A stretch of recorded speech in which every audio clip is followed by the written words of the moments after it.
Is anybody in yet, Reagan?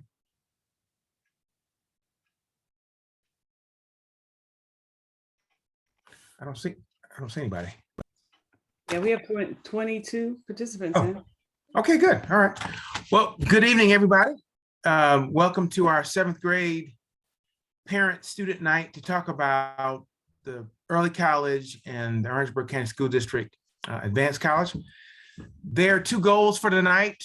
The first is to talk about 2 pathways that prospective high school students can be on a pathway to earning a college degree, or at least college credits, or in some cases a college credential as part of their high school career. The second thing is that really is never too early to begin thinking about college. So we have instituted this year what I refer to as an early college roadmap.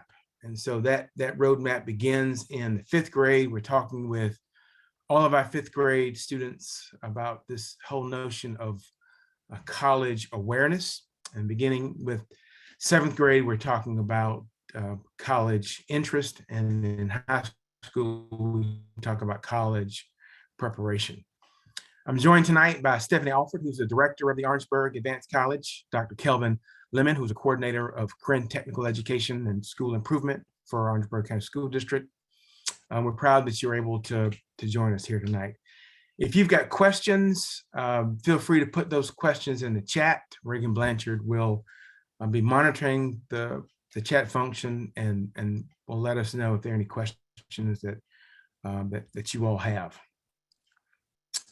When we talk about early Orangeburg Calhoun Technical College, we really talk about our institution in 3 main frames. The first is that we are successful. We provide a high quality academic experience for our students in a nurturing environment. We have sufficient academic support, both in terms of advising and academic tutoring that's given to our students at no cost. And we treat our early college students as college students, so they have the same access to the resources that our traditional students have as well. We pride ourselves on having a low faculty-student ratio. We believe that our students need time and attention, and because of that, we've maintained that ratio to be somewhere between 1 faculty member to 15 students. We pride ourselves on the fact that we train our students to enter the workforce. And so our job placement of 90% has been consistent over time. I've been at the institution for 20 years, and that number has never really dropped below that 90%. Programs in particular in our advanced manufacturing division and the health sciences and nursing programs, that placement rate hovers anywhere between 95 and 100%. We are known for the success of our nursing and health science programs. The licensure rate on those programs is amongst the highest in the state, in some cases in the Southeast. Just recently, our nursing program was rated as one of the top in the Southeast. And we're very proud of our ability to produce good nurses and good healthcare workers, particularly in a pandemic environment. Second, we're flexible. We have taken into account the fact that many of our students have jobs and responsibilities outside of work. So we build our programs and our courses to meet the needs of our students. We've got flex programs. How you doing? Hey, y'all come on. Can you mute your mic, please? How you doing? Good. I think somebody's mic is hot.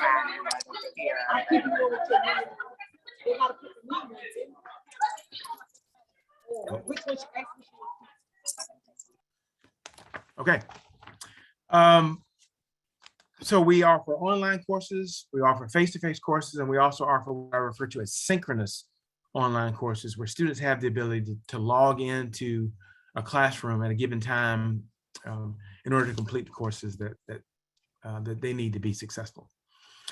We have strong relationships with our four-year institutions, and in all cases with our public four-year institutions, and in most cases with our private institutions, students can transfer seamlessly.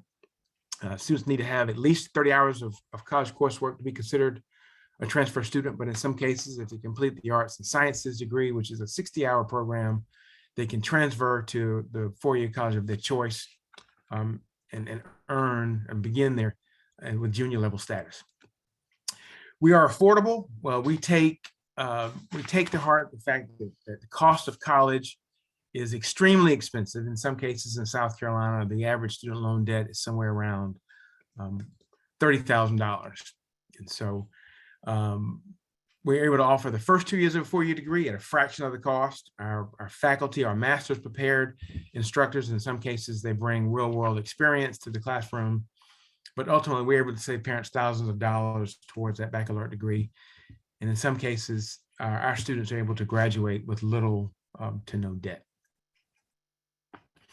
I think it's also important to mention that when we look at the opportunities for a qualified workforce in the Orangeburg, Calhoun, and even the region of Orangeburg and Calhoun, which is a radius of about 45 miles, the wages for careers in healthcare and utilities and finance and advanced manufacturing and information technology, transportation, and logistics are far above the regional average in this area, which is around $35,000.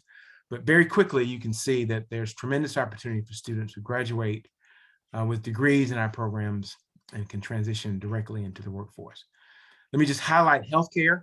I was visiting with the CEO of TRMC yesterday, and because of the shortage of nurses, they have increased their wages significantly. In some cases, he referenced $70 an hour for nurses, which translates to almost $145,000 in annualized salary. Also, just in terms of career opportunities and growth opportunities for graduates in this area, trade and manufacturing, we'll see an increase of 27%, healthcare and social assistance, 23%, construction, 18%, and education, 15%. There's projected growth of these sectors, due in large part in career opportunities, but also with what we refer to as a gray tsunami, with lots of folks in the ages of 65 to 70 retiring, and we'll need to backfill those jobs. So we're talking about early college and the advanced academy. So I wanted just to showcase the early college experience very quickly. First, it allows our students to be competitive. The courses that they earn in high school transfer to four-year colleges, and it helps in the admissions process. These courses are college level courses, so they carry the same GPA weighting as AP and IB. In most cases, our students are able to complete the first year of college. We have committed in partnership with the Orangeburg County School District to make it tuition free. And so even the cost of books in most cases is covered by the school district. And because these are college courses, life and hope eligibility we use these courses to account for life and hope eligibility. There's a requirement that students maintain a 3.0 and earn at least 30 semester credit hours by the end of the freshman year. Megan Green is one of our former early college graduates, and I wanted just to show a quick video of her experience and what she saw as the real benefits.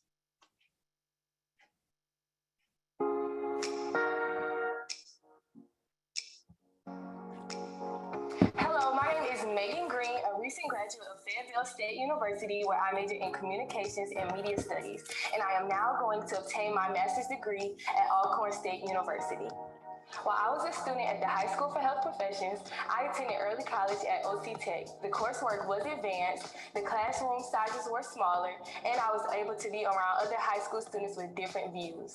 If you are a high school student thinking about early college, you should go ahead and do it. You can save money, save time towards your degree.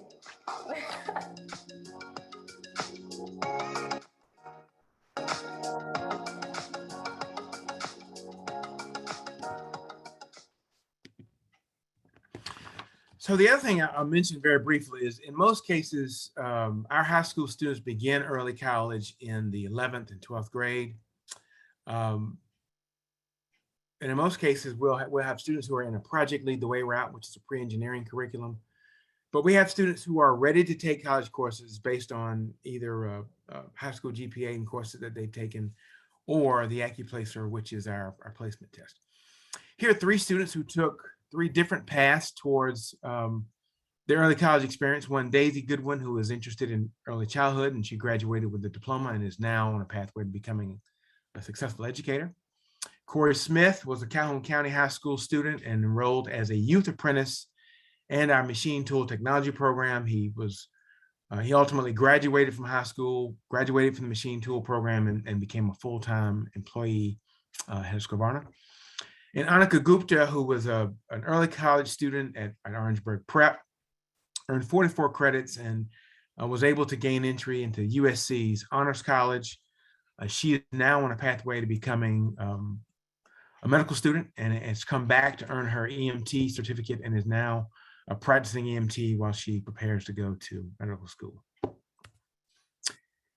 One other aspect of our early college experience is the opportunity for students to enroll in what's referred to as a youth apprenticeship. So Corey, who I've referenced in the previous slide, was a machine tool, a youth apprentice, but we have programs with many of our local employers where students can gain valuable work experience, begin to develop a relationship with employer while they're enrolled in courses with us. And here's a quick 3-minute video that just highlights some of the aspects of that work.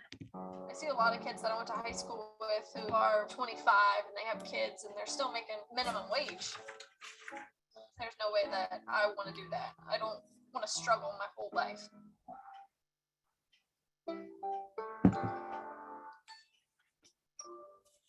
My official title is manufacturing engineering technician. Today we've got a collaborative motion robot that we're setting up. So I get to program the robot for things that we have on the assembly line. Me and my dad have always been really close.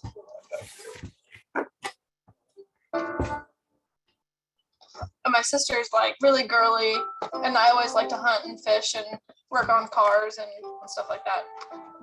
Growing up, my mom always said, you have to go to college. No matter what you go to college for, you have to go to college for something. I just want my kids to be happy with what they're doing. We want them to be able to do and have and experience things that we didn't get to do. I didn't go to college until I was 42. I see people get out of high school and go straight into fast food or waitressing.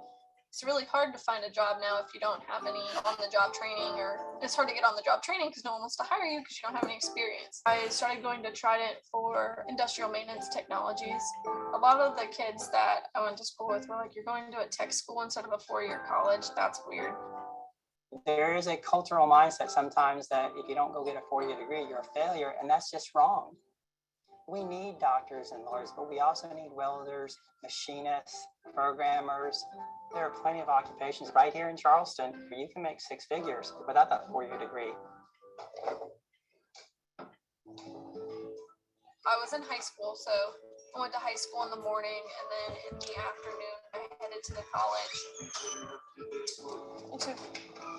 I was there until 6:45.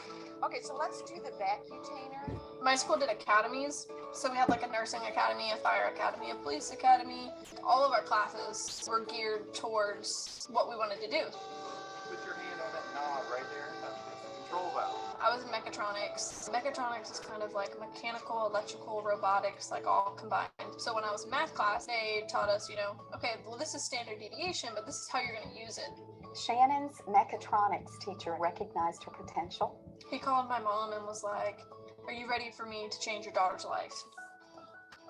The apprenticeship program is a way to encourage young generation to get interested in manufacturing and to learn a skill that they can then develop and grow into a career.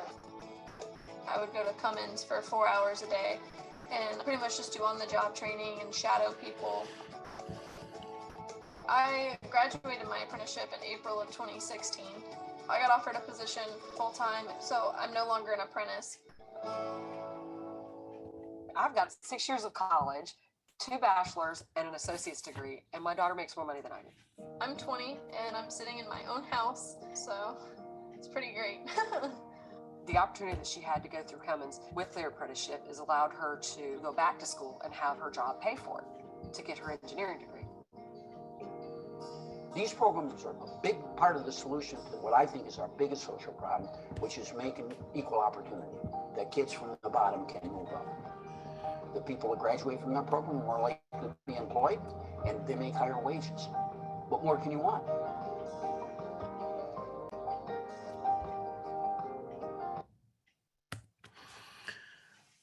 So lots of opportunity here at OC Tech. And so this, my last slide before I turn it over to Ms. Alford is just a list of all of the pathways that we have created in partnership with the Orangeburg County School District. There's 17 career clusters that are utilized across this country, and we've tried to hit just about everyone in terms of the programs that we offer and the courses that our early college students are eligible to take. So I'm gonna turn it over to Ms. Alford, and she's gonna talk about another pathway that's a bit more structured, cohort-based approach to early college. Ms. Alford. You're on mute. Sorry about that. Thank you.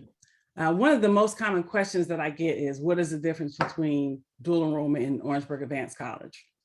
The things that both programs have in common is that they offer students the opportunity to pursue college level credit bearing classes while still in high school.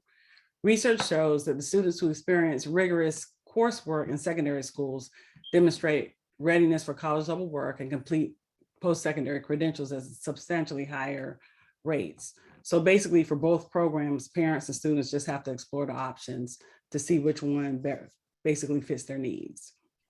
The difference between the two are, while dual enrollment allows students to complete college level courses toward both their high school diplomas and college degrees, Orangeburg Advanced College is an enhanced dual enrollment program that begins in the 9th grade. The OAK program provides academic, social, and emotional supports to our students through deep collaborations between Orangeburg County School District, OC Tech, and local businesses. Another advantage is that students are still able to experience high school life while being involved in clubs and activities at their home schools. The students move through the program as a cohort. So this first group is our first cohort for Orangeburg Advanced College. They're taking the same courses each semester until they get to their junior and senior year, at which point they determine which path they want to go. OAK allows students to make greater connections to college and career through a comprehensive program. We have guest speakers, we have mentors, job shadowing, tons of wraparound services from the school district and OC Tech. So essentially at the end of 4 years, students will walk across the stage with both a high school diploma and associate's degree, or in some cases in the future, a high school diploma and a certificate. The best part of it all is it's free. And I say that, and having 6 kids, I can appreciate that more than anything else. The district and the school fund it through the lottery program, and the courses are free. All right, so we'll go on to the course sequencing. So for the course sequencing, this first cohort, our inaugural cohort, pretty much came in and they're taking the same courses again up for their freshman and sophomore years. The students spend the first half of their day at their home schools. Then they're bussed over from 6 high schools across the district to OC Tech to take their college courses. They then, after that, return to their home school and end the day at their school. So they do have an opportunity to participate in extracurricular activities and other things that are going on after school. So again, the students will earn 60 hours by the end of their 4 years. We're ready for the next slide. All right. So moving forward, the next cohort, the application process, we're going to open up the window for applications on January 1st. And it's a multi-tiered process, as you can see on the screen. That window closes on February 28th. But we will this next cohort will be accepting 75 students. And our program focus is going to be arts, sciences, and advanced manufacturing. So you can see on the screen, there are a number of different bullets there. The students coming in will have to have Algebra 1 or English, Algebra 1 and English 1. They will need to take the AccuPlacer upon applying. There's a 250-word essay, in addition to letters of recommendation. So that's part of the first level of the process. The second level, they'll go through an interview process along with the parents. And then by, I would say, late April, we'll know who that next cohort is. And I think that is it for me, Dr. Tobin. So just in preparation for next year, so we have the Advanced Academy currently for the Associate of Arts and Associate of Science. I talked with you about the salary earnings for careers in advanced manufacturing and the demand for workers that have those credentials. And so we are planning to offer 2 new academies in addition to the OAC in the fall. One is focused on advanced manufacturing. So it is a nationally recognized curriculum, Project Lead the Way. The courses that students take with us, they work towards a degree. But in some cases, some of those courses can transfer to a 4-year institution. We've identified 4 areas of programs that students could choose from. Electronics, engineering, technology, which is our instrumentation program. Mechatronics, which focuses on robotics, and you'll see the student with the KUKA robots in this slide. Engineering graphics, which is essentially engineering design and machine tool technology, both that I think put students on a successful path to career and successful wages. The other is a focus on our nursing and health science. So Academy focused on careers in the certified nursing assistant, phlebotomy and EKG, EMT, and medical assisting. So students will earn some or all of these credentials as part of the high school experience. The benefit, however, more than just the credentials or degrees that these students will earn, is our nursing and our radiologic technology and physical therapy assistant programs are all competitive. And they're competitive because of the number of students who are attempting to get into these programs, but we have a limited number of slots. And generally, the students who are able to compete for those slots have good test scores, and they've taken some of the what we call prep courses along the way, anatomy and physiology. And then when you add these certificate programs to their packet, they tend to rise to the top. So it is my intention that some of these students will be able to graduate from high school and enroll directly into these competitive programs without having to spend that year taking those courses. So you've heard the why, you've heard some of the what, and I think now Dr. Lemon is going to tell you a little about the how and how students can be eligible as they begin their 8th grade career. Dr. Lemon? All right, thank you so much, Dr. Tobin, and also thank you, Ms. Alford. So again, when we look at the early college program, or we look at Orangeburg Advanced College, as a 7th grade student, being able to get a jump start on obtaining Carnegie units is a must. So when we say that, we're looking at being able to take Carnegie unit bearing courses in the 8th grade. And for the Orangeburg County School District, there are 4 courses that students are able to take: Algebra 1, English 1, Spanish 1, and computer science. Now, Algebra 1 and English 1 should be offered in all of our middle schools for 8th graders. Spanish 1 and computer science may vary by site, but you can definitely speak to your guidance counselor and find out if all 4 courses are offered or which 3 courses are offered at your middle school. So when, again, we look at the criteria for a seventh grade student to qualify for the algebra one and say the English one going into the eighth grade. Criteria A is MAP face-to-face assessment score of exceeds, and that's for the previous winner of 2021. So that assessment should have been taken earlier this year in terms of the calendar year, possibly in January at your middle school. And for your MAP reading scores, you have a RIT score of 235 or higher. For your math RIT score, you should have a 243 or higher. And then when we look at standardized testing scores, we're looking at the 2018-2019 SC Ready. And why are we looking at the 2018-2019? Because that is the last year that we had normal testing, which would be pre-COVID or pre-pandemic. So those requirements are based on those test scores. For ELA, you should have a 653 or higher, math a 622 or higher. Now, when we look at criteria B, that's a seventh grade cumulative B average or higher with a parent or teacher or counselor recommendation. So that cumulative average, that's what you're actually working on right now as you actually proceed through your actual seventh grade year. And then when we look at criteria C, we're actually looking at, my screen just jumped off for some reason. Okay, I'm back. When we look at criteria C, we're looking at historical test performance, above average on national or state assessments. And again, that is pre-COVID. So when you think about standardized testing that you as a seventh grader may have had before COVID began, we're actually going back to your potential fourth grade assessments, because your fifth grade year was impacted, your sixth grade year was impacted, and of course, you're now in your seventh grade year. So again, when we look at all of those criteria, you have to meet two of the three to be eligible for the actual Carnegie Bearing units in the eighth grade.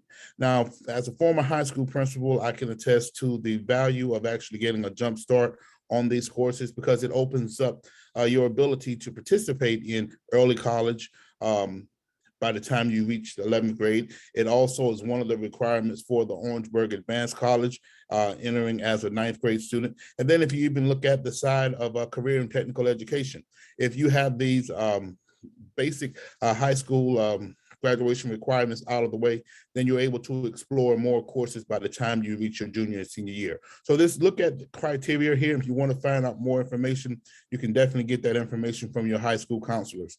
But I do say again that it is to your advantage if you can get the Carnegie units or the high school credit bearing courses in the eighth grade. It will be of value to you as you proceed with any of the options discussed here tonight.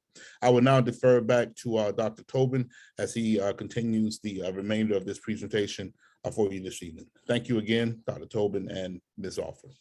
Thank you, Dr. Lemon. So just as you prepare, again, our goal tonight is just to bring some awareness around the benefits of both the OAC and the early college program. And again, it's never too early to prepare for thinking about college and preparing for college. And here is just a quick snapshot of ways in which students can prepare either as they transition into high school, as juniors, as freshmen, juniors, or seniors, or as they transition into the advanced college. So I'll pause now, and I intended to keep these meetings for somewhere around 30 minutes, but I certainly will take questions from parents and students if you have those now as we conclude our presentation tonight.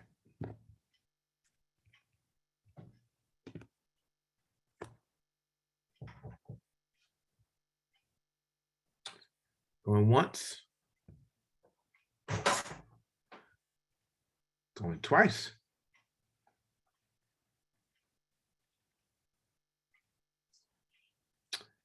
Three times. Okay, thank you for the information. Thank you for joining us. I see no questions in the chat, but I will just say that feel free to call the college or the district office if you have questions about either of these opportunities. And we look forward to having some additional conversation with you all in the future. I see Dr. Lemon has put his email in the chat. I'll drop mine in as well. And so has Ms. Alford. If there's nothing else, we'll conclude. And I want to thank everybody for being in. Thank you very much. Have a good night.